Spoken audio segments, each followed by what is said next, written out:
John Rarity. Like I said, I had to ask. I'm like, given this topic, I'm like, is that real? Is that a cover story? It wouldn't surprise me, But Right. um, you were given right, given not taken, not a whistleblower, but you were given an archive of information, right? From what I gather here, of highly sensitive and highly secretive material hmm in the engineering and patent space, correct? Right. That's right. Yeah. How did that like come about? So it started while I was attending a conference presented by Dr. Stephen Greer in Santa Monica in October of 2022, and he mentioned having an encrypted disk with hundreds of thousands of pages of suppressed patents and related research to do with zero point energy and related fields like medical applications for that, anti-gravitics, things like that. And so I was a member of his Facebook CE5 group, which is Close Encounters of the Fifth Kind group. It's a protocol that he created after his contact experiences. And gosh, I think when he began in the 70s and then, evolved more and more so into the 90s. And so I was a member of that group on Facebook. I knew a guy that was in his energy team. And when I say his energy team, I mean essentially a group of volunteers, that he had a call with, and these guys volunteered to start it. So they volunteered because they have engineering backgrounds and they're fascinated with the subject and they've been studying it for decades as well. And so I brought it up to him. His name's Brian, and Brian said, "What disc?" He had no idea, and so he approached Stephen Greer, got the disc from him, decrypted it, and out of the blue, I wasn't expecting this. Out of the blue, he gave me a complete copy of it as a thank you, and so I was just sort of dumbfounded, to be honest. I thought I kind of won the lottery in terms of a treasure trove of information to do with the subject. And I was a little paranoid a little bit too at the beginning because I knew it's data that was compiled by an inventor who is now dead, who had been approached by the CIA, which is how he got all this information. And so, didn't know what to do with it for a while. I was running a small business at the time. So, anyways, eventually I decided to just review it. I have a blog, documents at a time, and share it with people and see kind of what would come of that. Um, and now I'm actually part of the energy team, and I'm also working on prototyping these technologies. So when you say it was encrypted, when you approached them, was your idea like decrypt this thing, or did you give them a key in on how to decrypt the thing with a technical background, or was it more um like, hey guys, why are you not moving on this, and you kind of had to kick them in the ass a little bit? Yeah, pretty much that. The second part. Yeah, I don't have a technical background to decrypt something like that. However, it didn't turn out to be too hard. I think it was a simple encryption. I think he had to just reset the BIOS on his computer, and then that did something to the encryption on the drive, and that was it. Yeah. So yeah, yeah, that was pretty much it.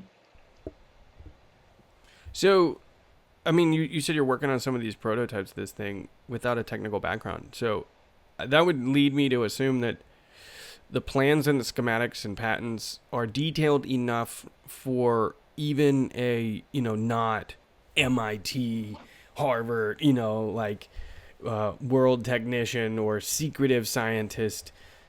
They're detailed enough to be followed by basically the masses to a degree. Am I off, or am I right when I said that? Yeah, to a degree, and it's not just this actual compilation of information that we're using to build prototypes. We're also working with other people and inventors and engineers that have had done some progress on some of the devices included in this drive, and also devices included from other sources. So but to sort of answer that question in another way, I would say that no, you'd have to be somewhat technical to really interpret the information. However, the prototypes that I'm focusing on specifically, because the energy team's working on, I would say, on like five or six different approaches to this. But the ones that I'm more focused on are definitely more do-it-yourself approaches. And so the one that I've been working on, we were really close in November. We almost did it. We were working with a consultant, so an engineer that's private contractor with the Department of Energy and the government, and also with private organizations and even other governments. So this individual has worked with the technology, has used the technology. This is not speculation, and he's also closely monitored. So he has the opportunity or ability to work with private groups with this technology and share it as best as he can. But now we're kind of to what degree and what exactly, I can't really say. I don't know, to be honest. All I know is that I worked with him because my prototype was really far along and we were, according to him, 95% there. Some of the components that I had weren't as fine tuned as the ones he's got because I got them off the shelf. And so that led us down to discovering, oh, wow, there's a little bit more specialization on some of the components. However, we should still be able to crack the what they refer to as the over unity or coefficient of performance greater than one. So even with off the shelf, we should still be able to do that. I'm just now in the process of waiting for some components to come in from one of my team members with the energy team that I'm referring to that was organized initially by Greer. It's called the 0 Point Energy Project Group. So with them, I'm waiting for some components to come in. I'm doing this full time, and through my website, I have developed a mission towards really the open source development of this tech. It's all contribution based, and so like a lot of things that aren't following the existing paradigm or mainstream, right? There's a funding obstacle, and so that kind of slows things down. But just to reiterate, it is kind of these technologies that I'm focusing on are not very difficult to replicate once they're completed. So I was going to say, before you mentioned 0 point energy, I mean, it sounds like you're talking about, for lack of better words, unlimited energy, kind of decentralized, off the grid type of energy systems. Now, it doesn't sound like this is wind or solar. Absolutely, yeah, and I believe through your audience, would you say your audience is somewhat familiar with this topic, or how detailed do you think? So, generally speaking, yes, right. Like, I've had Lynn McTaggart on, who wrote The Field. I think we talked about Oh, that right. before, and she covers in by name a lot of scientists as well, that have worked on different things, and discovering of the Planck scale and different things like that. She talks with them, but she is one of the first people that I came across, and I believe a really big pioneer in the space to actually link consciousness to the reality of whatever this field is. Right. And you can call this whatever you want, whether you want to call it the Holy Spirit, or you want to call it, what is it, the universal mind, or, anything, any other quantum physics jargon. Like, there's a lot of it out there, but she was one of the first people to really intertwine the scientists, right? Because she's a narrative based writer. So she really writes from her perspective of discovering and kind of going down the rabbit hole of going from, like, I was looking into energy and psychic phenomena happened to be right next to this, and then consciousness itself, and then which leads to, like, the inevitable discussion of what is the fabric of our reality anyway. And it seems like there's a permeating field underlying all of it, whether you're a physicist, a psychologist, or a paranormal studier. I don't know what that word, I don't know. Anyway, like, there seems to be a connection here, to that, right? So generally speaking, they would understand, as well as, like, the power of the mind. When I interviewed Dr. Tara Perry, who does a lot of hypnotherapy and people curing themselves of ailments, and so does Lynn McTaggart with the power of 8 and her groups, with just the power of your mind, right? Essentially tapping into the placebo effect and utilizing that like a technology or at will, right? But you're much more on the technology itself side. So you're talking about like decentralized. Okay, that begs the thing. Like I have to ask this. Like you said, you had a little bit of a paranoia to this. Paranoia, why? Like maybe some of the volunteers were setting you up and setting you down a rabbit hole, or kind of giving you the shoe, or paranoia as in like special forces, like special interest group type thing. Yeah, that's a good question. To put it real simply, I would say I knew that the inventor that gathered these documents, his name was John Bedini, and I know that he got access to all this information through a CIA officer that was essentially trying to bring him on board to do work with him, and I suppose get off the sort of public side of things in his own development of the technology and just sort of work with them in their programs. And so the paranoia, I suppose, came in from, geez, I'm looking at a whole bunch of documents that he accessed through a CIA guy who had compiled this information and stored it in a warehouse somewhere in California. I can't remember where Greer said it was. And should I even have this disk? Should I even have this information? It was just like monitored data, so to speak. So I suppose that's where that kind of came in. And whenever I talked to a couple people initially about going through it with me and maybe doing something about it, they were very intrigued at the beginning, but I could feel from them as well hesitation to even get into it. Like they were a little concerned for who else might be aware that they have it or might be watching them, and you know that kind of thing. So So this, like to the skeptics out there listening, like the first thing you're like, okay, who is this, John Rarity? Oh, what a convenient name. Who is this guy without a tech expertise, technical background? I mean, is any of this real? Like, did it cross your mind when they gave you this encrypted disk that this could be, a Hansel and Gretel breadcrumbs deliberately put as misinformation? no, not at all. And that's simply because I kind of already started down, the rabbit hole of disclosure in terms of not only interdimensional or extraterrestrial beings and their presence on this planet, but also the related elements to that. So, these are volunteers. These are people that don't have hidden secret agendas to participate in the existing programs for that. They're in fact the opposite of that. They're seeking truth and are skeptical themselves. They're not trying to um, pursue any sort of like gaslighting tactics on this stuff because they're not making money. They have nothing to gain from anything along those lines. It's really, hey, let's see what's happening. Let's get people that are passionate and competent involved in the conversation, and let's get to the bottom of things. That's kind of the mission and the energy behind it all. Hmm. How many people would you say? How about this? Two questions. How many like independent groups would you say are working on projects similar to this within, your field? And then how many people would you say are privy to this information?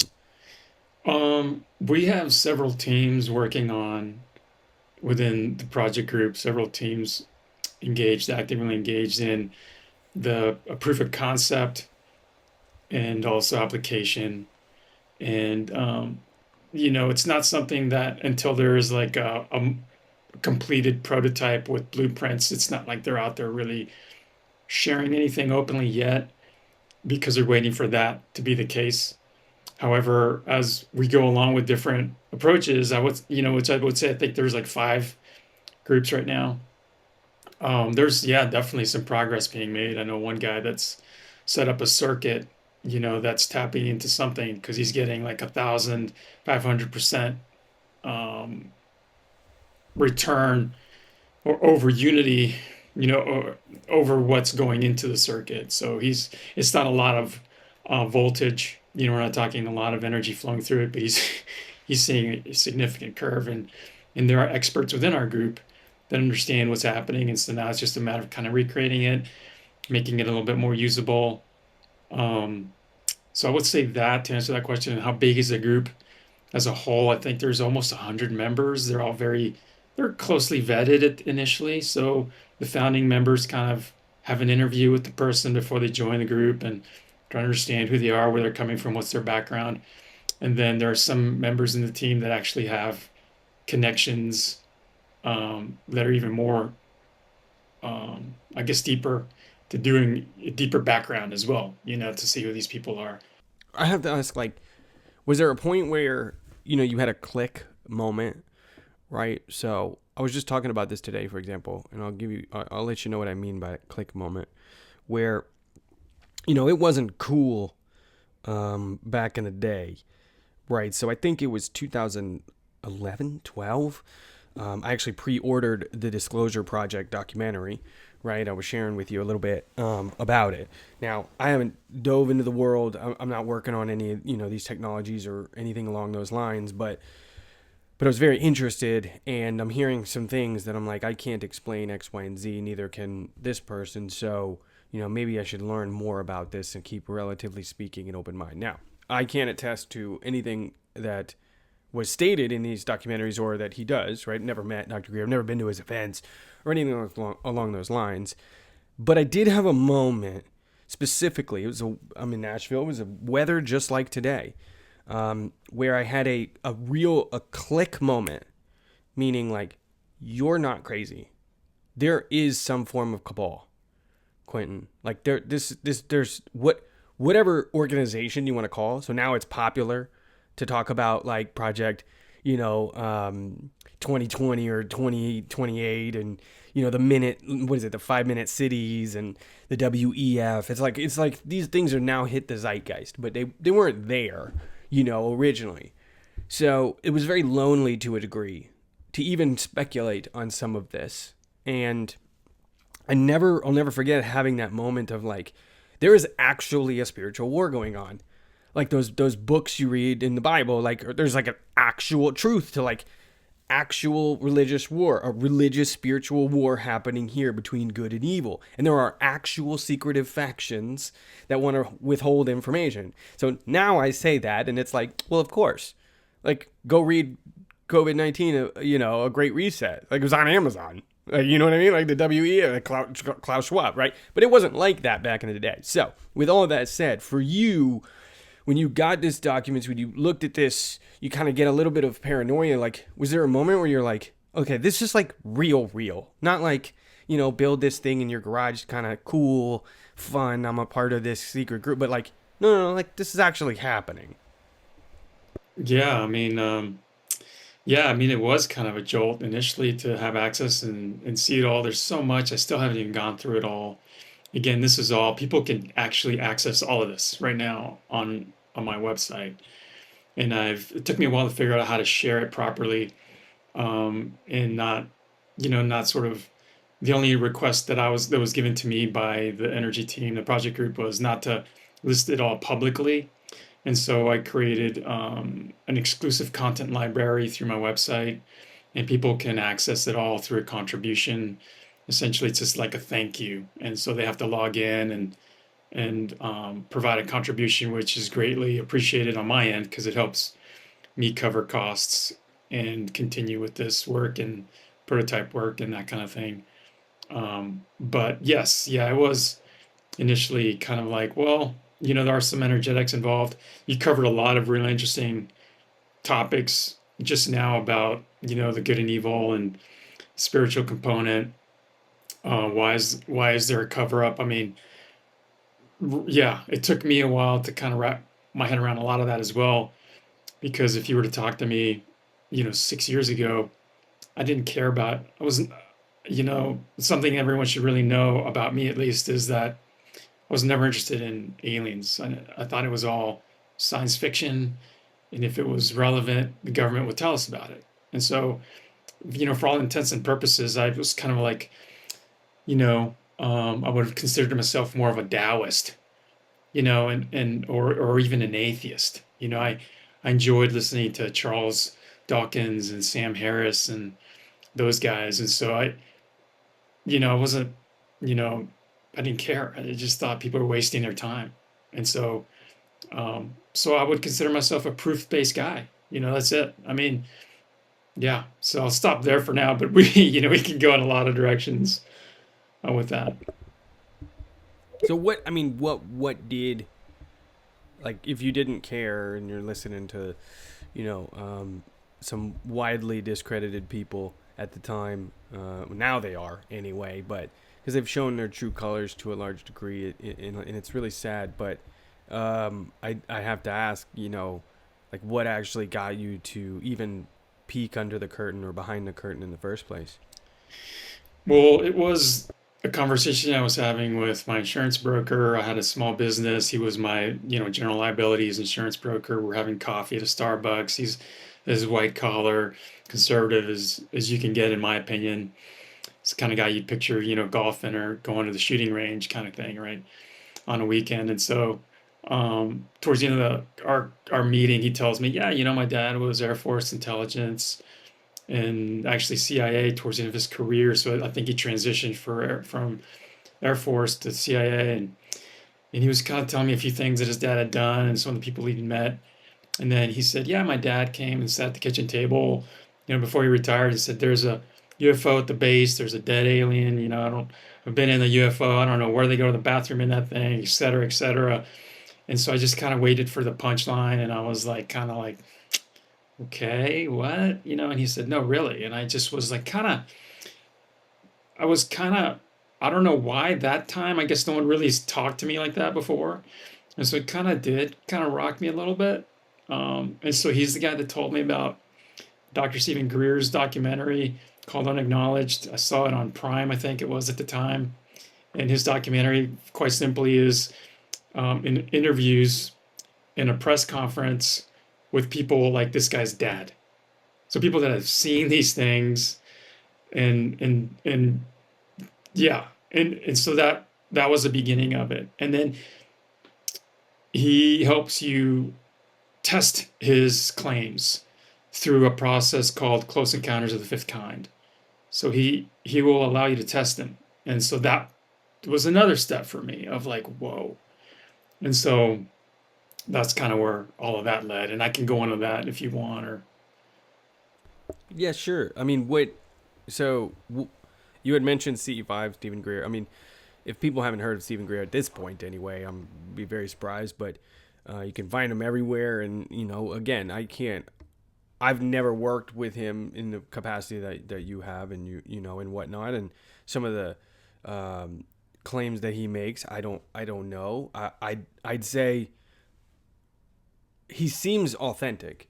So at a minimum, I would say he believes what he's saying, which I do think is relevant in a day of many not truths, right, or outright lies and misinformation, especially in this space. And I'm really hesitant to talk about the UAP and the UFO space specifically for the only reason why, if you have any intellectual capacity, a lot of people that speak on this topic, and I won't name names, but there's some very prominent people, they say a whole lot of nothing. Like a whole lot of nothing, right? And it's all it is pleasantries and platitudes on the subject. And it takes 3 minutes for them to say a lot of platitudes, a lot of, catchphrases. And then when you actually go, wait a minute, that sounded a lot like Kamala Harris. Like, there's nothing there. You didn't actually say anything. Okay. How do you do this often? And then you just kind of, with that frame, look at what they say, and it's like, oh, they always do this. Wait a minute, right? So I think there's a lot of that. And Steven, on the other hand, actually believes what he's saying. I think, anyway. And it sounds like, you were curious, and then you got privy to information that maybe not everybody would have, and now you're like, no, this is real. And it sounds like you mentioned CE5, that you've done CE5. You've done his protocols. It's a protocol, right? Is that what it's called? mm-hmm. That's right. Yep. I So, can do it with what you was right your here if you experience want. with? One more I time. can do it here with you if you'd like. You know what? It's super You can simple. do a CE5 right here, right Yeah. now.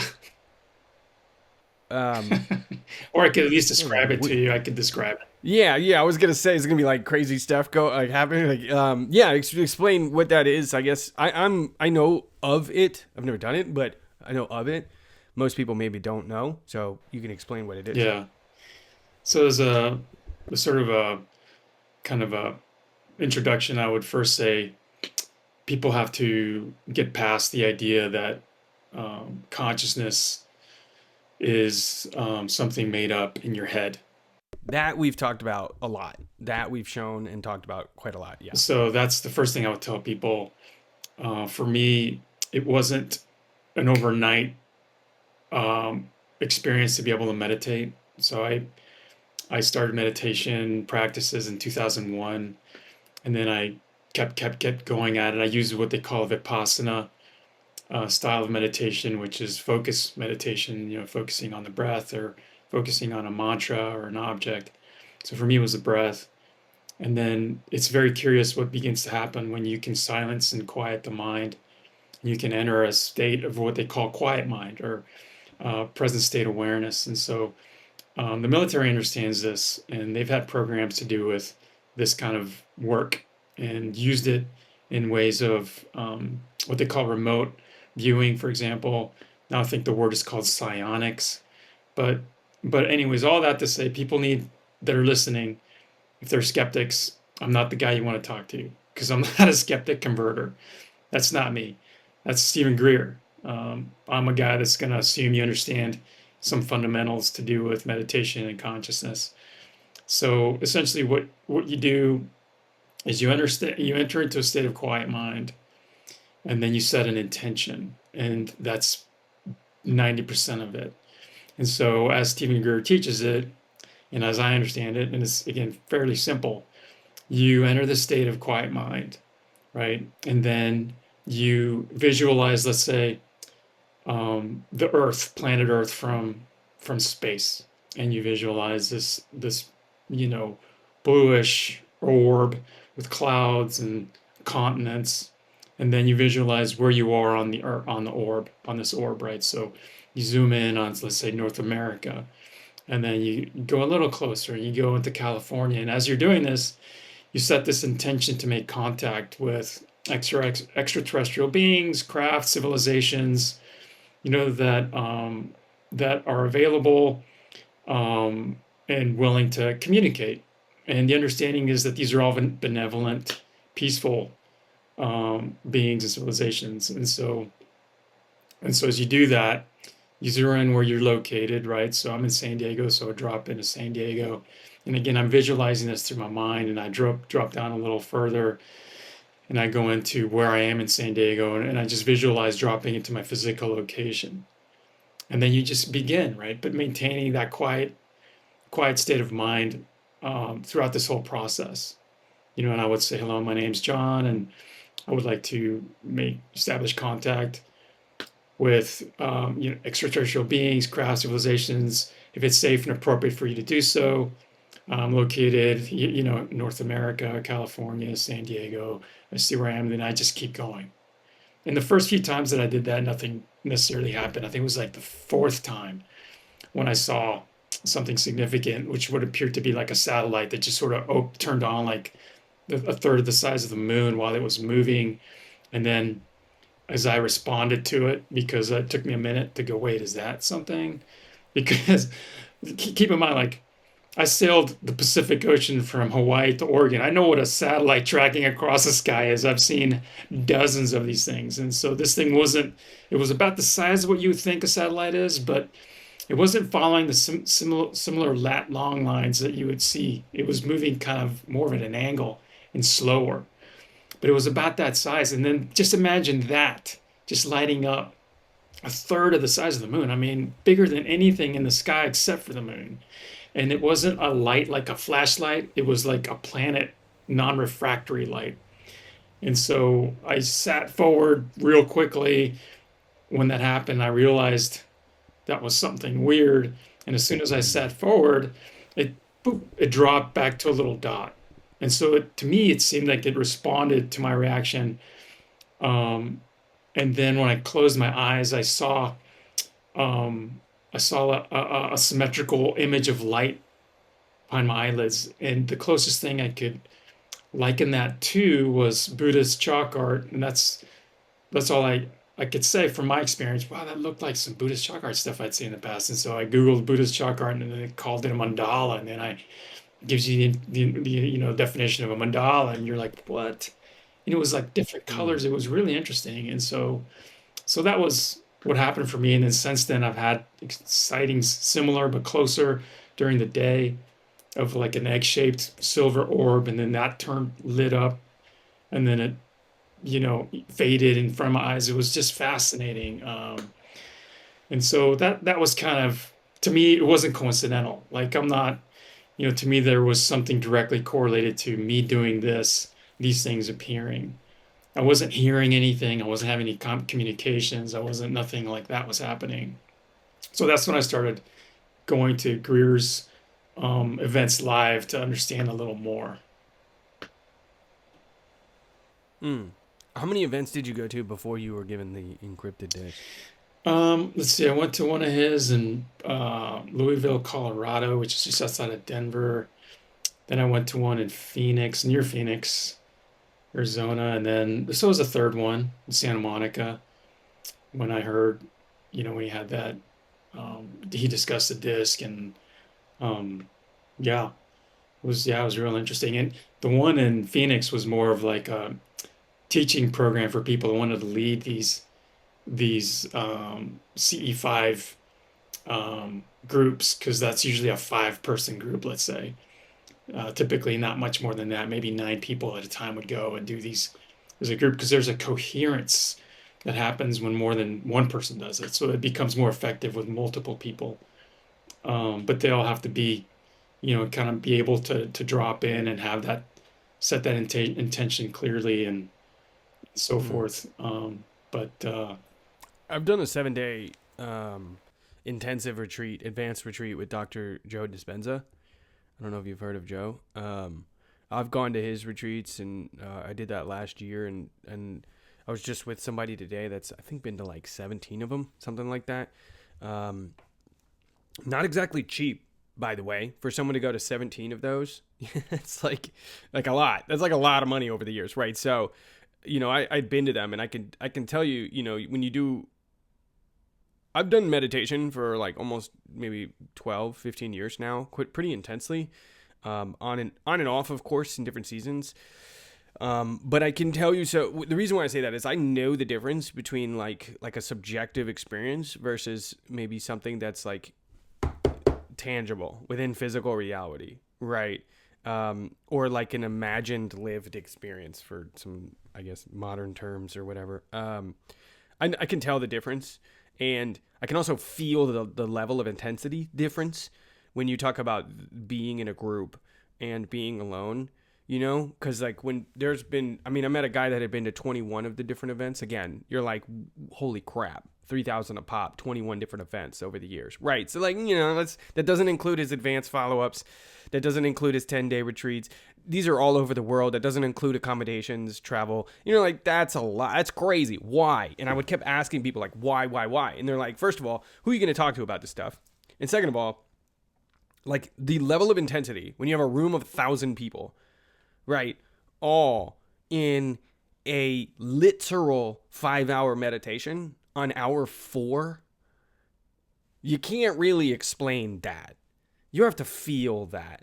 And Joe says that he brought in like linguists. And then the linguists, the polyglots, they had like no words to describe. Now the irony of that is like crazy. And after going myself in October, I could say, yeah, that's about right. Like it's pretty hard to put words on it, right? Why do I even say that? I say that because like we started this off talking about engineering and physics, and that's kind of what I was mentioning about Lynn McTaggart. I don't think most people understand the connection between physics consciousness and physical reality. And I'm curious to know your perspective of this as you work on the actual engineering side of this, but you've also experienced some of that consciousness side of that. Like, what is the connection in your opinion? in my opinion, Um, so consciousness or your state of mind, let's say, has a literal effect on your environment, your surrounding, your, let's say, your body, just to keep it simple.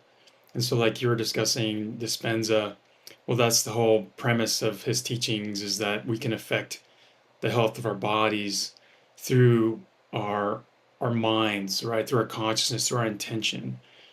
And so that's my experience with this research, and through other researchers, perhaps more experienced and advanced than me. There, what I've learned is that this energy, this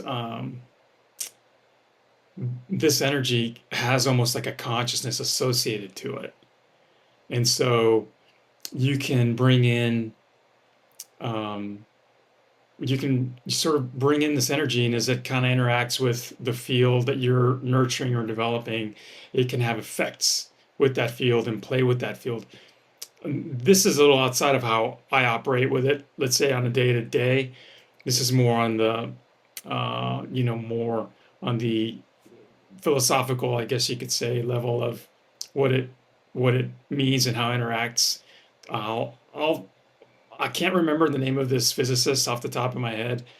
He did do work with John Bedini, who I mentioned earlier, and then someone that had researched or worked with John Bedini. His name was Tom Bearden, and they had done work and written a book together. And they did a series, a TV series called Energy from the Vacuum. And there's this one physicist that was involved in it. I'll have to look up his name, but he really just talks about it really beautifully. He's done a lot of work since then, and he has some technologies that can upgrade the electromagnetic field of electrical currents in your home, so that, for example, you might have a current in your home that's emanating a field that could be hazardous to your body or your well-being. Well, he has a technology that if you put it next to that current, it will actually remodulate or reform that energy or that field and make it healing and healthy for your body. It's fascinating. I haven't had a chance to test it, but he has some really interesting testimonials on his site, and he's able to really clearly talk about the physics behind it. And he does mention the energy at these deeper levels has like seems to have a consciousness associated, so it seems to interact with that field energy that you create in in your own field through your thoughts and Hmm. If that sounds crazy to anybody, I would highly recommend people look up how bones heal. Right, so bones don't heal. Actually, they rejuvenate. Right, so there's no scar tissue, and the way that they do that is electromagnetic induction. Right, so the natural polar field that your body creates, it induces that, and that's like actually how your bones heal. It's a similar process to how like lizards grow back their tails and different things along those lines. So it's like a literal rejuvenation rather than just healing with scar tissue. So that makes total sense to me about people with your home. I think it's now more popular than ever to to utilize like EMF netting, right? And I don't sleep in EMF netting or anything like that, but as I'm in like the guest bedroom of the house, but uh, that's like more popular than ever. Grounding, right? And there's a lot of, I highly recommend, again, people dive into grounding and the science behind that, and centenarians, right? So I lived in Okinawa. My wife's Okinawan. My last company, Haitai, with my partner, we would study centenarians and work with the scientists with longevity. And one of the main principles that no one talks about, if you ask them, they will tell you to like touch dirt. And you go, okay, grounding. And they're like, no, no, no, no, not like grounding. Like, get your fingernails in dirt, get it underneath, get in there, work the ground, be in the dirt, right? And it's the same thing. The earth has a slightly negative, right, charge to it. So grounding has a literal effect on your heart, has a literal effect on your brainwaves. So that makes total sense to me, intuitive with some of that research. So something you said there that I just wanted to double tap. You said that The electricity or the energy itself seems to have a form of consciousness. Yeah, there seems to be a way it interacts with, let's say the thought forms or field that you're creating around yourself, like what you're emanating, what you're putting out there. It seems that this energy can also interact with that. And I remember the doctor's name, this researcher's name is Dr. David Clements, Clements. So he's the one that worked with Bedini and Bearden, and he's in Oxford, I believe, Oxford physicist, mathematician, theoretical guy. And he's the one that's developed this technology that can reform the electromagnetic fields or currents in your home, in your car, and change them if they're being degenerative to being regenerative. So instead of replacing electromagnetic fields, utilizing the ones that are already there, maybe like a Wi-Fi signal or something, relatively speaking, and turn that into a healing process rather than a degeneration process. Absolutely. Yeah. Yeah, it's fascinating. Is he is you said Clements? Is he still alive? Yeah, he's still alive. Yeah, I think he is out of Europe still. I think so. I believe his company's in Florida, at least the one that's distributing this technology. He's sold out. I'm on a waiting list to test it out. But it's very interesting. He uses an element, I believe, and it's tuned to receive the energy or the frequency or the current, and then reformulate it, recode it, I believe he says. Um, and so, yeah, one test case he has was there was a group in London, I think, that they had a 5G tower set up just outside their office. People were starting to get sick and were experiencing health issues, and they weren't sure. They just seemed it was suspiciously coincidental. That thing goes up, and suddenly people are having brain fog and all kinds of problems. And so one guy talked to another guy, talked to another guy, and they found out about this guy's work, and they put one of his devices in the office again next to something that's plugged in so that it can recirculate through the electrical current through that building or office. And no one went in there to run you know tests and spend the money to prove what was what, but whether it's placebo or not, um, the employees stopped having those problems and issues. So You said yeah. you said plug it into the wall. This is a small device? Yeah, it's shaped like a pyramid. So he says that the shape of a Sure. pyramid seems to augment the effects of what's in it. He says, I believe it's an element that's in there, a specific element, and you put it next to something that's already plugged in and it's already pulling a current or pulling from the energy in the building or the office, and then it commingles with that current and recodes the current. That's crazy. I'm gonna try to reach out to him, see if I can get him on and interview him about this process because that's wild to me. I mean, me personally, like I haven't, I didn't upgrade my phone because I don't want 5G. Like I have 4G, which isn't like perfect, but it's significantly better than 5G. I just don't want 5G.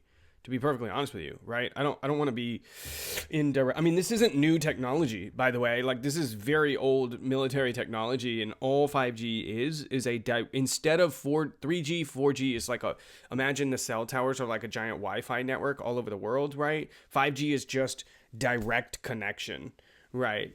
Like literally is like the tower to your phone. So if your phone is in your pocket, it's basically frying your nutsack. So anyway, that's wild. Yeah, I'm gonna see if I can get him on and interview him a little bit about that. That's wild to me. So that makes me ask you, like you had mentioned how close you got with a couple of these technologies, and then you mentioned a consultant earlier, and I didn't want to cut off what we were talking about, but I do want to circle back there a little bit and ask you, like, this consultant has a contract with the DoD or some agency, but he's able to work with you. I mean, does he have clearance to do so, or like how is he allowed to talk about this with you? Yeah, it's a great question. I never had the opportunity to directly ask him that. However, I've asked that to Brian, who is close friends with him and organized him joining or consulting with the project group. And my understanding is that he's able to do this because there's a certain level of discretion that they're given. Like he's given, he already had, I believe, this consulting business before he started working with the government, and so they give him some leeway to continue his consulting work. I believe he does have what you would call a handler, which is someone that monitors closely who he's talking to and what he's talking about. And so they're given some leeway. It's interesting. I don't really understand a lot of the finer details. I've speculated a little bit about it with Brian, and my feel is that there might be a changing internally in these organizations in terms of how they control this information and technology, and perhaps they're dribbling it out there. They're dropping hints and bits and pieces out there and allowing some of it to come out in some ways. And so, whether it's through the project group or other groups, so that some people might have some success with it. Again, the trap, that's all too common when an inventor comes up with a device or technology that taps into the quantum field or zero point energy field, is that these in the past these inventors have tried to create a business around it. So they've tried to attract inventors and file patents. And it surprises me. I haven't seen anyone really deviate from that much. There is one person I've heard of that decided he wasn't going to do it. I think he got threats, and so he just said, "Screw it. This technology is more important than me making money out of it." And so it's called the primer cube, and it's cold fusion. It's freaking amazing, and we're researching that too. His name is Lapointe. His last name is Lapointe. I forget where he's based out of, but so it's called primer fission, and the primer cube is this technology, and that's the only way to do it, in my opinion. So my incubator is sort of premised on that. There wouldn't be, say the project group, we're able to come up with a prototype with the project group, and they've got the blueprints, and I have the blueprints through my incubator.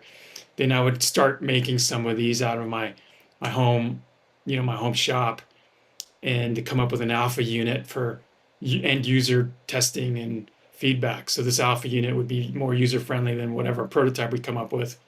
But all of this would be done through like private invitations. So I would have private demos with community people. So like say a group, say like a parallel society group or an intentional community that's more off grid. Sit with them, show it to them, have them contribute to the incubator, and then do a batch of these like that. And then they'd also get the blueprints on it. So if they have engineers or people that are, good at playing with this kind of stuff, they can make improvements on it. I don't care, and then you have 12, 20 people using it on a daily basis.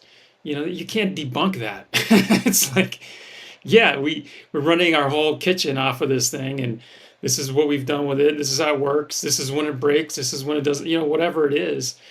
And then, so that's the approach I would use to get it out there. Other people think maybe using celebrities, and that's great. I mean, maybe that would work too. But at the end of the day, you need to be able to manufacture it and distribute it. And so when other inventors get shut down is when they try to do this, traditional approach. They try to make a patent. They try to get approvals. If you're doing a generator, you're gonna have to go and get the you're gonna get you have to get a certain qualification that it's not dangerous. So these are all agencies, again, controlled by the government. So to me, there's too many ways that it can get stopped. And so I would keep this in the private. I wouldn't put it in the public. You mentioned Brian a few times. Would he be willing to come on and I could connect with him? I think so, absolutely. Yeah, I'll get you his contact info. Okay. I'd love to ask him and kind of drill down a little bit, on some of these questions. Because, when you described that, actually the first time you described it to me, the way I described it, and then again, for the second time now, when you describe what you're describing with this consultant, and I won't ask his name because I'm more than positive he's going to have security clearance issues, right? That he doesn't want to deal with because of this guy. But it sounds like to me, what popped into my head the first time was Noam Chomsky. Not because he's a socialist or communist. I think all that stuff is nonsense. But Noam Chomsky talks quite heavily about like being at MIT when a lot of the modern day technologies were being developed. Right. And this was in like, I think I'm remembering correctly in like one of his interviews, he's talking about like this is in the 50s, right? And he's talking about like the VR world and the Internet of Things and computers and LCDs and LEDs, and he's like the computer chips and semiconductors, and he's like if that's the case and these things were being developed, I mean that's like a pretty strong case for the reality that they are slow dripped. And it's almost as if whoever this cat is or his handlers are, they need John to make the discoveries for whatever reason on his own, and he's allowed to ever so slightly guide you along the way, but he's not allowed to give you everything. I don't like why, right? So like if someone, for example, like if someone said it's a national security thing, I think it would be like, okay, so why wouldn't they tell John that he has to stop, right? Why would they continue to lay breadcrumbs down for you to be allowed, I use that word on purpose, to make these discoveries on your own? Do you know where I'm getting at with this, with that? Yeah, yeah, it's why you're asking why would they do that? Like why would Yeah, like why not fully stop it or why not fully allow it? Like it seems like there's some shadow games going on, not just like with these agencies, but also like consultants and handlers that have companies. And you're like, why the shadow games? Why not just say yes, no, don't do this, stop what you're doing, get out of here, John, versus like, oh, well, you actually just need this one little piece, but I can't get it for you, but you can discover how to make it on your own, and that's fine. I won't get involved. And you're like, do you know what I mean? Like he's trying to like get his cake and eat it too.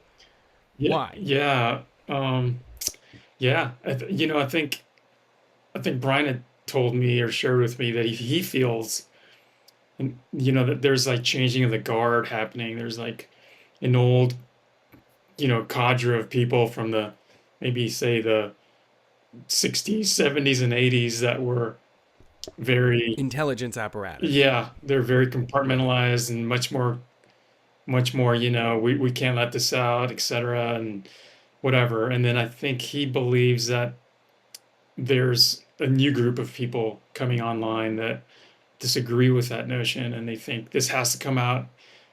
It's gonna come out eventually, and maybe they can support it in some ways along the way, or at least maybe not get in the way so much. But I do believe my sense is that I do think there are some hard stops right now.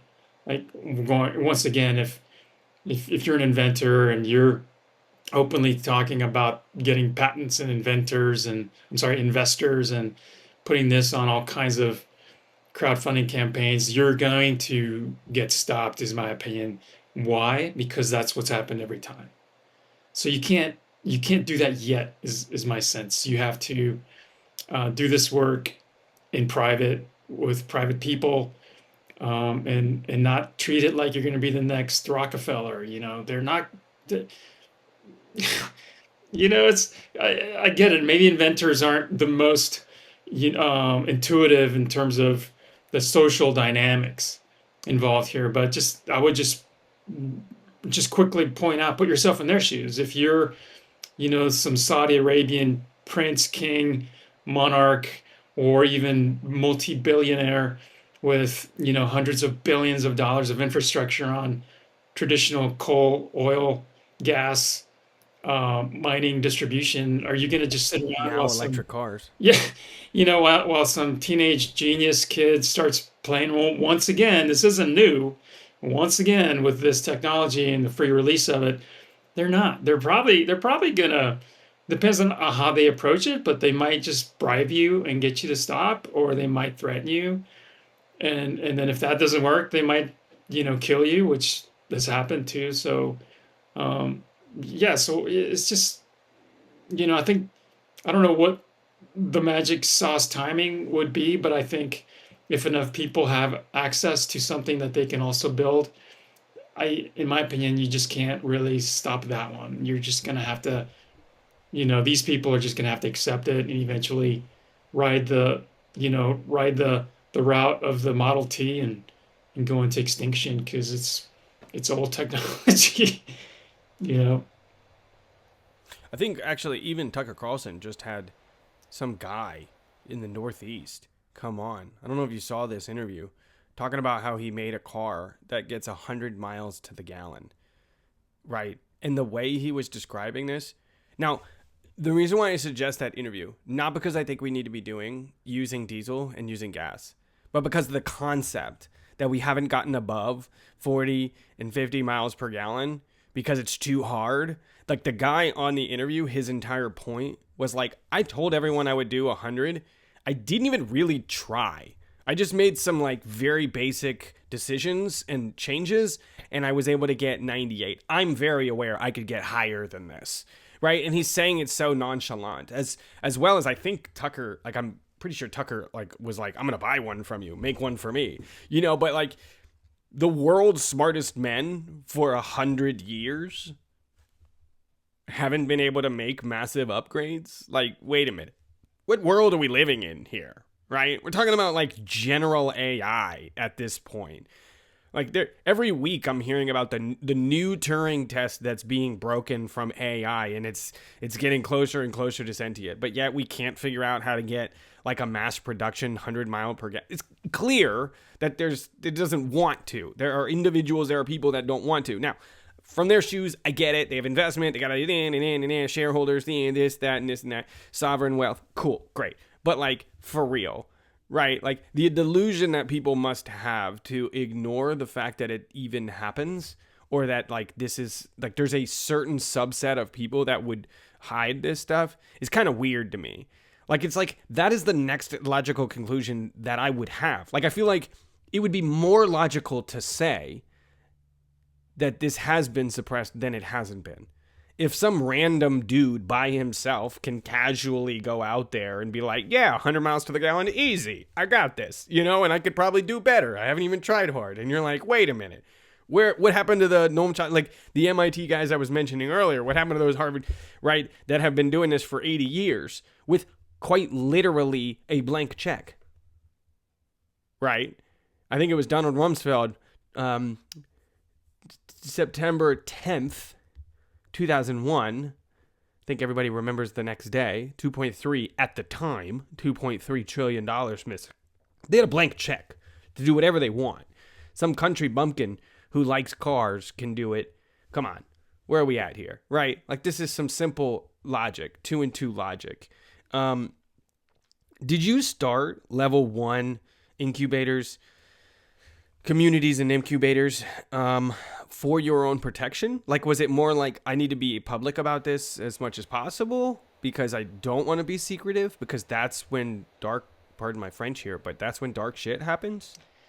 Um, no, I had the concept for level one probably 5 years prior. I've been playing around with this idea of having inventors or founders or creatives working together to establish a community, let's say, that's self-sufficient, but but having this whole practice of consciousness development work as being the hub of it. So it isn't just an incubator. It's sort of a group of people that daily practice, in consciousness studies work to develop themselves more fully in that capacity while they're developing products and services, more specifically to decentralize the energy sector, the agricultural sector, and the construction sector. So that's why I did it. It was really, I just thought, well, I have this information now. Maybe I can use it to launch a virtual version of the incubator and start seeing what people out there really think of not just the information, but also this concept I have of level one, and kind of try to build a online community around that idea. And what is your conclusion about what people think as of now? Um, Well, it seems to me that the programming runs fairly deep.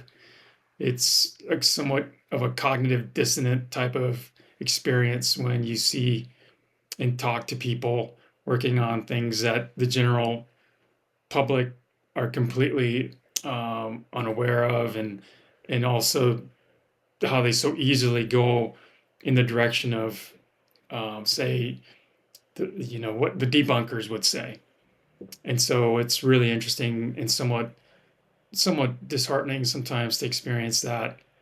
So that's why I've decided I'm not an evangelical person. I don't use an evangelical approach in terms of converting people to this. It's really more I want to speak to the people that are already familiar with, hey, there's been suppression and cover-ups here. That's not we're already past that part of the equation, because the programming runs deep, and I can also speak to that to some length too. I think you and I have discussed the book "Behold a Pale Horse" by Milton William Cooper. So he's a Navy guy, and he started keeping track of, and he eventually wrote a book regarding a lot of this.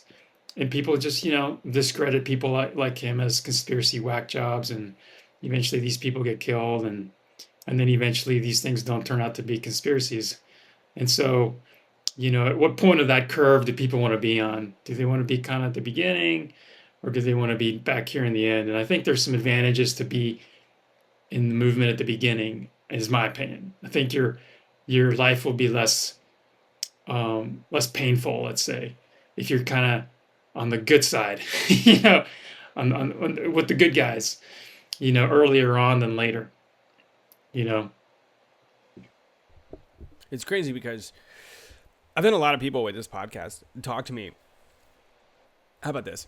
You know why it's named the Quinton Sanicola Show, and I didn't name it like, like an actual brand name, and I didn't do like, higher level thinking with Quinton or whatever, business time with Quinton, tea time with Quinton. I named it the Quinton Sanicola Show, and I've had a lot of people ask me about like who are you talking to? What are you trying to do? Because there's a lot of dichotomy within me. Living in Japan, living abroad, I've had enough people and crazy world events seem to follow me everywhere I go, and I could go down this massive list and it would take too long, where I was either there in person when something happened or right when I left something happened. So I got to see kind of the build up beforehand, like Brexit, for example, like I was in the United Kingdom, right? Like, it's like, wow, wait a minute, right? So I got to hear, and I could actually talk to people about that, or being in Northern Ireland during some of the turmoil. The troubles are very real. I saw it. I was there, it's like my own eyes. I don't care what the media tells me. Okay, cool. I love talking about acquisitions, which I think is the genuine wealth opportunity of a generation, is acquiring pre-existing cash flowing businesses. I love that. And talking to, someone I just interviewed who specializes in getting businesses ready to be sold, right? As well as like fitness and human potential and stuff. But then there's this side of me, and this is not because I am like fascinated to this addiction to awe, is what I call it. So people that get caught up in the conspiracy theory world, and you can see this, some of which I like, but every title and every interview they do has one of 5 buzzwords in it. And it's very deliberate. Every one of them has one of 5 buzzwords: UAP, UFO, time travel, CIA and spy. Like these are like the 5, like every single one of them. And they have what I call an addiction to awe. Their dopamine hit is that moment that they go, oh, wow. That's their dopamine hit. But I have this dichotomy within me because the first book that I had read was Lynn McTaggart, which is not speculative. And she's really clear. She has like 600 citations directly from peer-reviewed papers, as well as interviews with the scientists themselves, many of which have passed away at this point, either in good circumstances or shady circumstances. It's like first-hand accounts, right? I think that matters. Like, great wealth creation, great business, great. But within the Quinton Sanicola show and me and who I am and what I believe, I have really found it difficult because you're like, this is going to lead into my next question to you, by the way. I found this difficult because, like, you have to ask yourself, like, why has. I do not believe America is so fat, dumb, and lazy. I do think they're largely fat, dumb, and lazy. Please pick it up, America. We can do better. But I don't believe they're that dumb to not make any innovations or engineering innovations over the last 100 years, which is another way of saying it's being suppressed. So if it's being suppressed, that means like we're not letting our true colors shine to the tune of 3,535 patents, according to the American Scientists of America, the Federation of American Scientists. Like, that's a lot, right? Now, what compounding innovations would have happened from one to the next, right? Now, my question to you is why? Like, you had a small business, you've given it up, you've kind of really gone all in a lot of ways to this. Like, why? What do you see this as for you? Yeah, well, real quick, I wanted to, for your audience's sake, I would like to mention an inventor from Canada who developed a carburetor, high efficiency carburetor for the internal combustion engine in 1936. He filed a patent. So 1936 is roughly 89 years ago. And this patent was so effective. It was built around this fuel injection system, let's call it. It was really just a real high efficiency carburetor that fed fuel to the motor in vapor form instead of more of the liquid form. So they're instead of dumping less fuel. And he was able to get a car, I think it was one of those 19 whatever's, four-door, typical 15 mile per gallon type of cars. I'll just Google his name, Charles Nelson Pogue, Pogue. He was able to get 200 miles per gallon verified. No other changes other than that carburetor. Correct.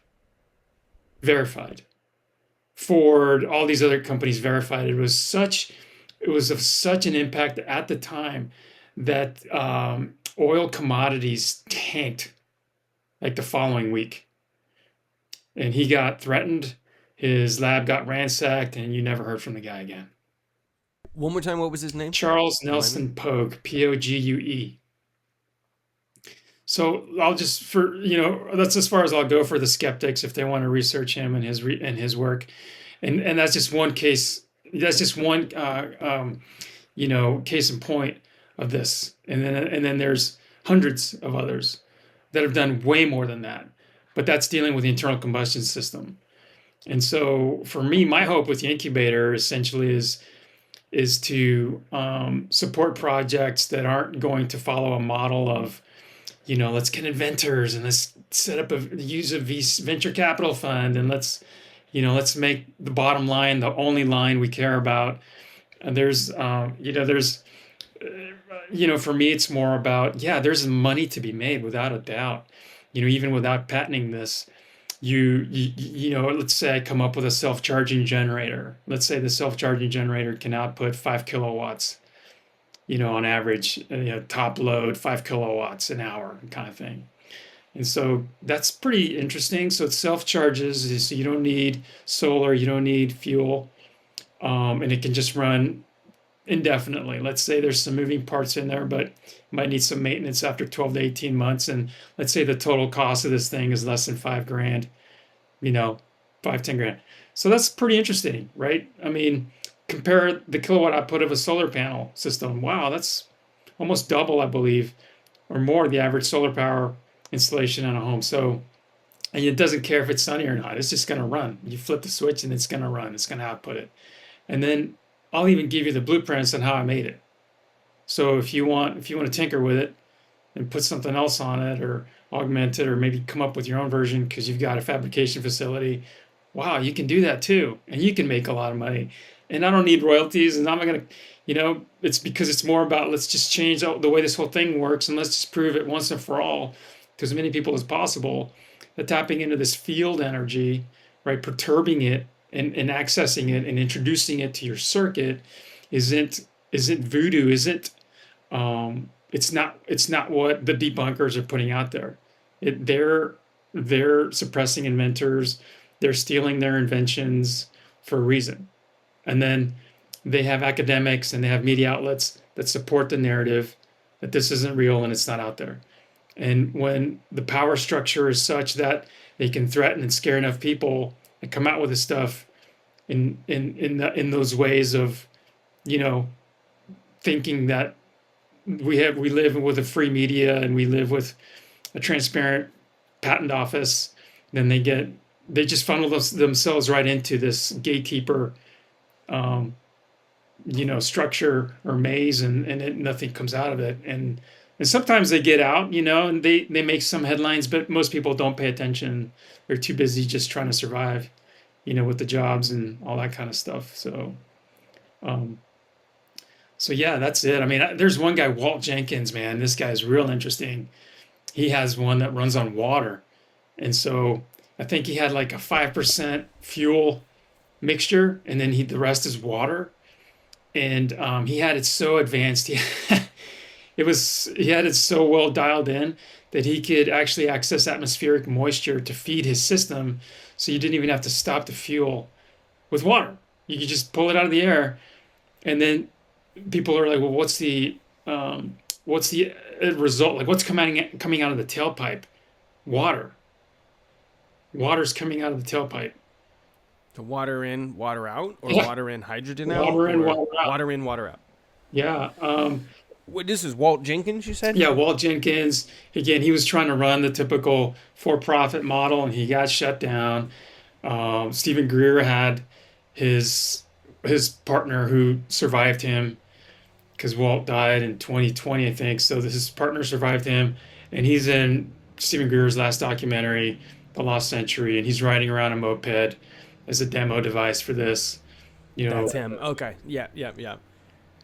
yeah. So What? Ah, man. Okay, so he did pass away then. he passed Okay. away. What happened to this patent? What happened to this His device? tech Like, is where all is in a this guy warehouse in nowadays? Clearwater, Florida, and Still there. his partner's got it all. It's under his control. It's fun. His partner doesn't want this out.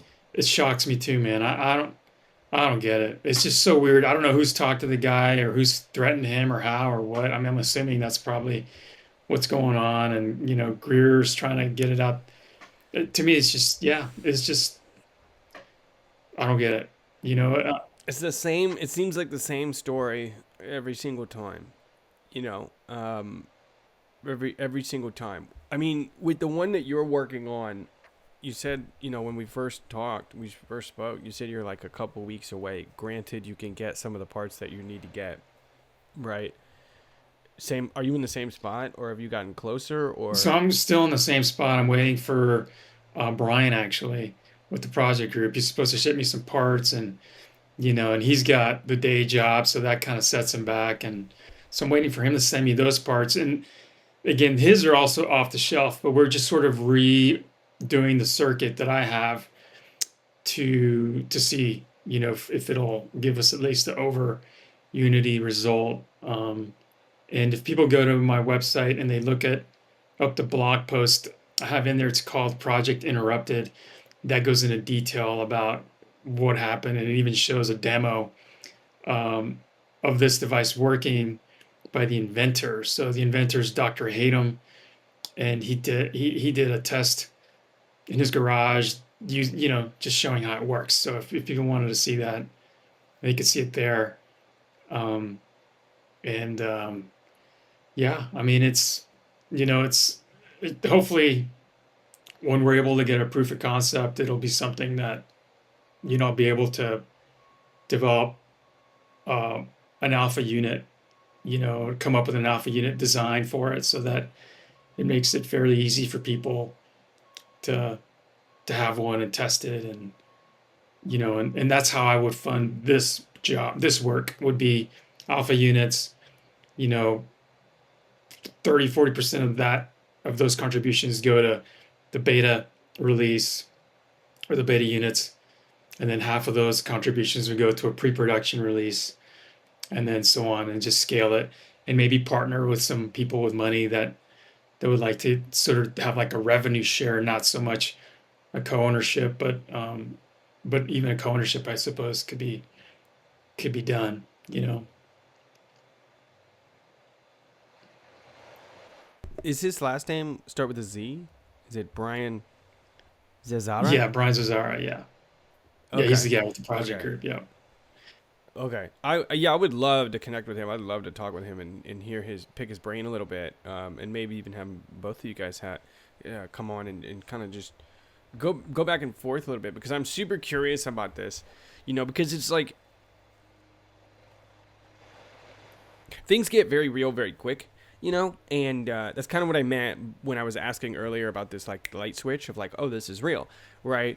Where like I've had conversations with people in dealing with like just business conversations about Latin America, and inevitably there's a reality of like cartels come up, and it's like, oh, I didn't really expect that or intend for that, but it's reality, right? So for you, have you had that similar experience with tensions of, maybe three-letter agencies or something along those lines, where you're like, oh, you kind of forget a little bit, like what you're doing is, disruptive, and then you're like get reminded, and you're like, oh yeah, that's right, this is kind of dangerous. Like there's a thing here. Yeah, I did. I came up with a GoFundMe campaign when I was 95% there on this, and I knew I was going to probably need a little bridge there because I've been doing some contract work on the side, and I was hoping, okay, I'll run a GoFundMe real quick, maybe get $5,000, $6,000, and that'll float me for a month or two, and that'll get us to where I can formulate an alpha unit on this thing. Well, I never got the damn parts from this consultant. It just, man, yeah. So he ordered the parts for us. Then he gets told that the parts came in damaged, and so he couldn't ship them out to us. And then, he ends up retweaking his whole consulting contract and cancels it with the project group. And so he's refunding the project group the consulting fee, even though he put in a lot of time. But somehow he couldn't continue. And so that was one part of the problem one situation where I talk about in my blog post. And then the other part was, there's one or two influencers on Instagram that I was also talking to, and hey, it'd be great if you guys could, might be interested in this, and I'm really close and would love to show you the proof of concept. And the guy's like, yeah, sure. But he was really weird. He's like, email me here. He couldn't chat on Instagram. Email me the information here. And all I was trying to do at that point was for him to share my GoFundMe campaign, or something. But he's like, no, just email me here. He didn't want me to message him on Instagram. He wanted me to email him through something, through his email. And um, and so then I looked at his profile page on Instagram, and it showed that he's affiliated with this other group. And I won't say the other group because I don't want other people coming at me right now about that. But I mentioned this guy in this other group to this consultant who knows people in the government, and he said that it was CIA. And he said his advice to me was, look, I'm not going to tell you what to do with your GoFundMe, but if certain people see a photo of this build, they're probably going to know where it came from, and they don't care that you're nonprofit. They don't care what your intentions are. They're just going to take it from you, essentially. And so he even gave me the names of the people that would come to do that.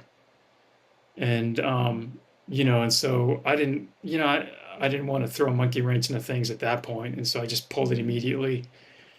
And and then subsequently, what happened after that was he couldn't get the components to us, and then he ended up canceling his contract with the project group. And I don't think it was as a result of me running the campaign. I even asked Brian and Chip that, and they didn't think, no, what, it just, what ended up resulting with all of that had something to do with how apparently he reworked his consulting model. So he updated his model, and that. But who knows? Who knows, man? What kind of pressures he was getting, and I don't know. I never did talk to that influencer about it. I just stopped communications with him. But just one of those things, you're just kind of like, I don't know, you know. So if I asked, like, okay, so you had mentioned photos, like, not a thing. If I ask more details about what you're working on now, and I said, like, can you send me the schematics or a video, a photo of anything? I mean, come on, John. Like, come on. What do you? What? How do you respond with that? That's my workbench right there. Oh, nice. So it seems. I mean, it's There's a little bit I of it assume right it's all. there. That's why I leave that. But um, but the that blog post project interrupted that pretty much shows you what it is. It's literally the inventor displaying it, and he's been debunked. There's people that have debunked him and said, "Oh, this and that and this and that." But when you're working with a consultant that's built big ass, you know, units for specific applications in the tens, if not more, of the kilowatt outputs, once again, right? People are just going to believe what they're going to believe. And Mm. whoever may listen to this interview, whether they know about this and now they're going to, it's like I know that anybody that cares about anything is already monitoring me, I'm sure, and monitoring the project group and everybody. And so, um, then it goes back to our earlier conversation about the power of consciousness, the power of intention, and are you going to sort of play into the fear game, anxiety game, or not? Are you gonna are you gonna center yourself into perhaps a more powerful mode of thinking and being, which I feel is this love consciousness, which I think is more powerful than any of that. And I think that's why they use fear in the media to keep everybody in this fear state because they're more easily programmable.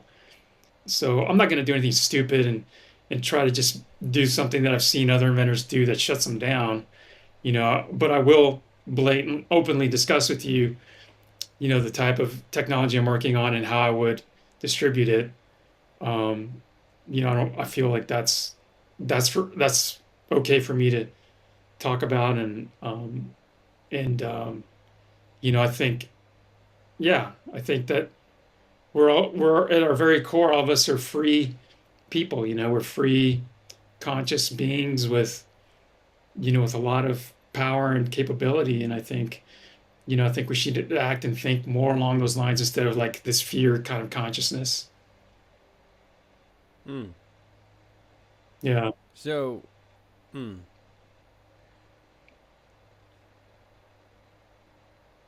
mm.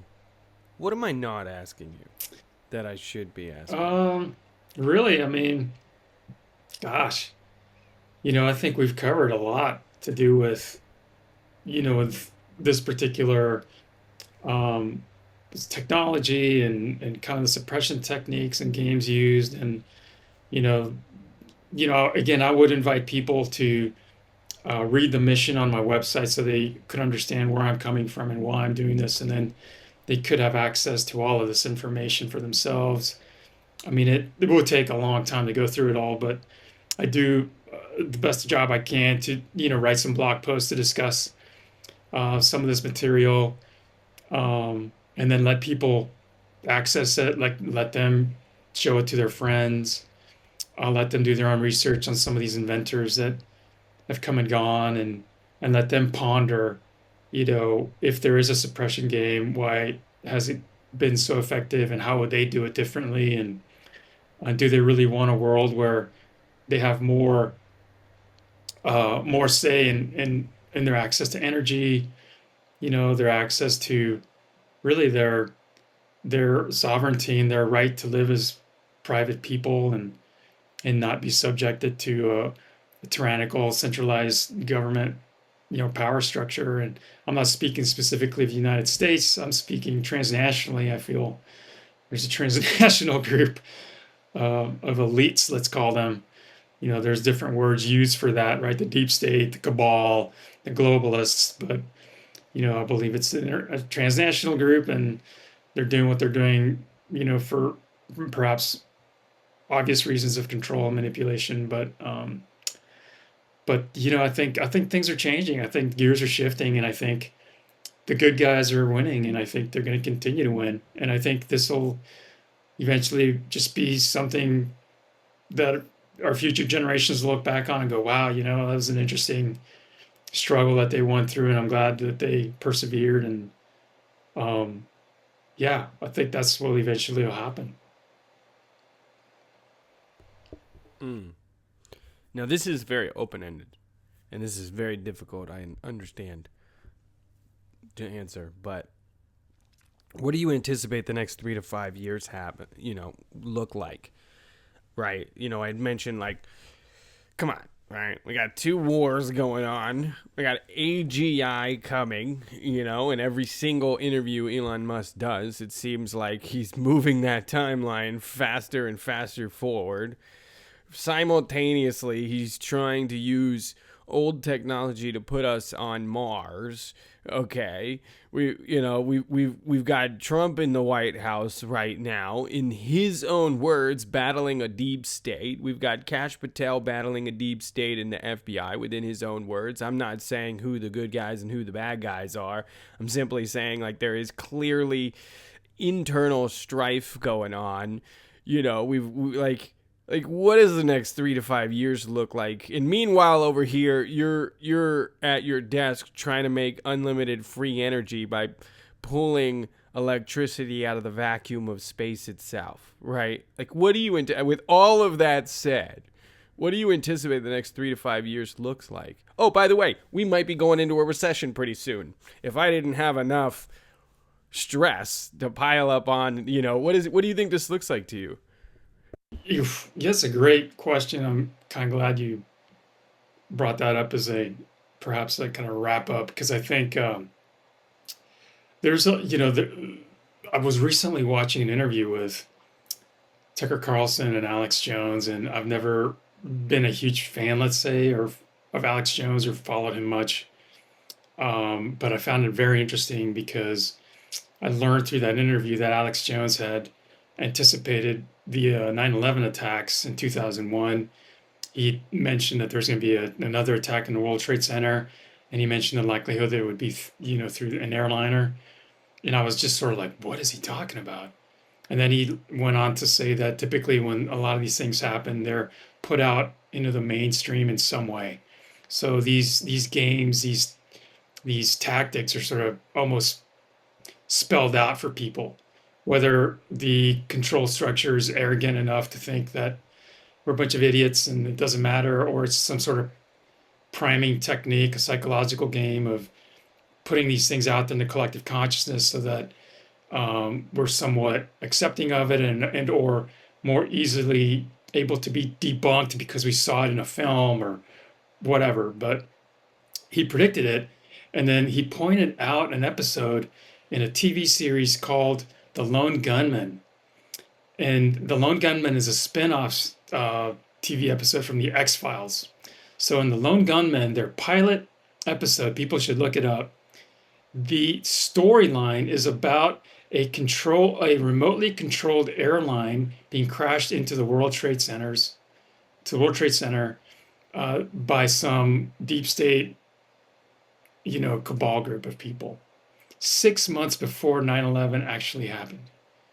Man, watching that episode, it was really eerie because there it is, your pilot seat of this airliner pointing right into the Twin Towers. It was eerie. It was, yeah, man, it was gross. And so Jones had a prediction, and he seems to think a lot of pieces have been sort of laid out for something to happen this summer. And he cited that film called Civil War. Apparently, he feels that's part of this whole priming technique, sort of dropping into the collective, something like that. And he seems to think that it's going to be a racial event way bigger than Floyd and what happened with him. Something to show or to insinuate that Trump people, are racists and there's going to be some sort of attack on black people or an attack on something, which is going to create some sort of militant response or a violent response from the left. Um, and and that's what he seems to think. And it's going to happen. He seems to think this summer. It's all pointed towards the summer of 2025. And so that's, I don't know, when you have someone like that that seems to be able to make certain predictions or anticipations of events, and that's apparently not the only case. There's been other cases where he's made very spot on predictions. You kind of have to listen, man. At least I do. I may not like the guy, perhaps never really followed him, but his research assistant was recently murdered. I mean, within the last month or two.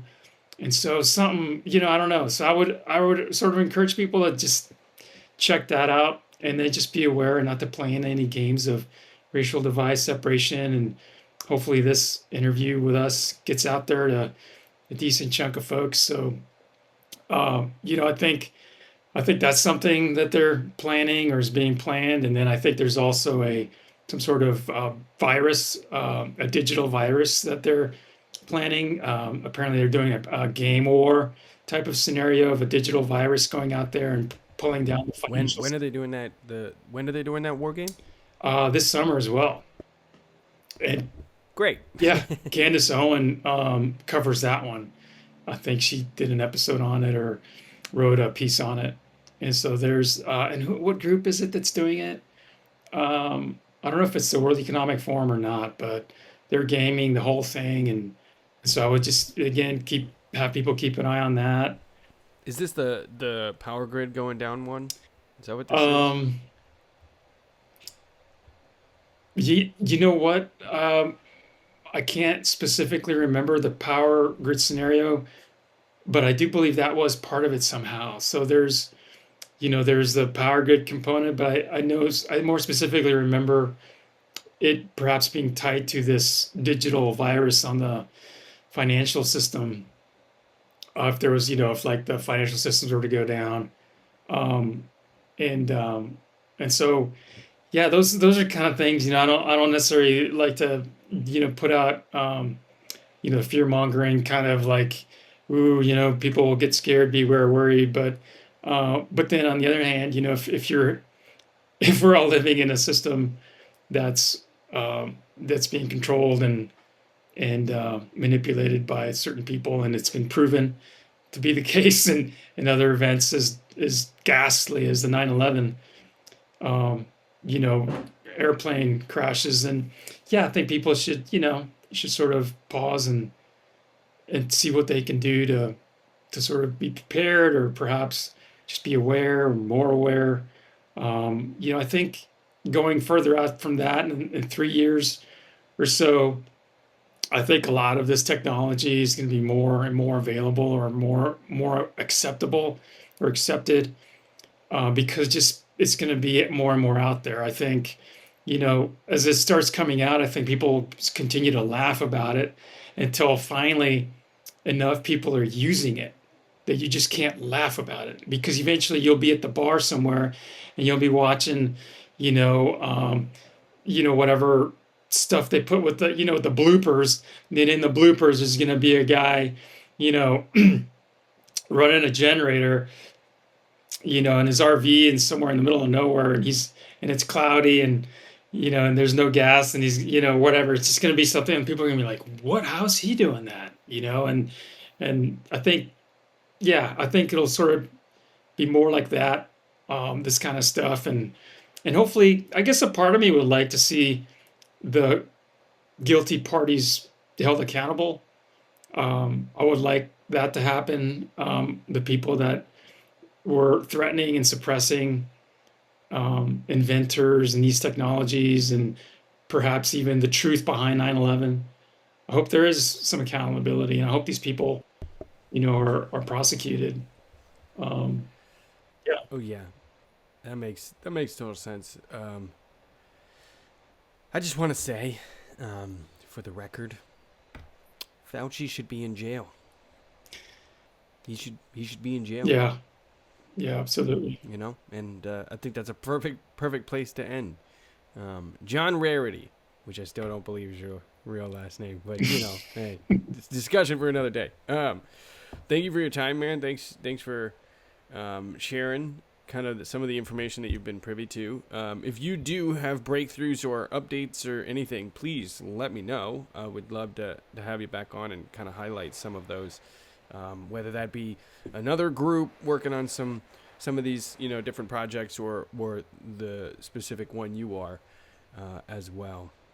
Absolutely. Yeah, I sure will. And I'll email you Brian's information and yeah. Yeah, that'd be great. I'd love to connect with them.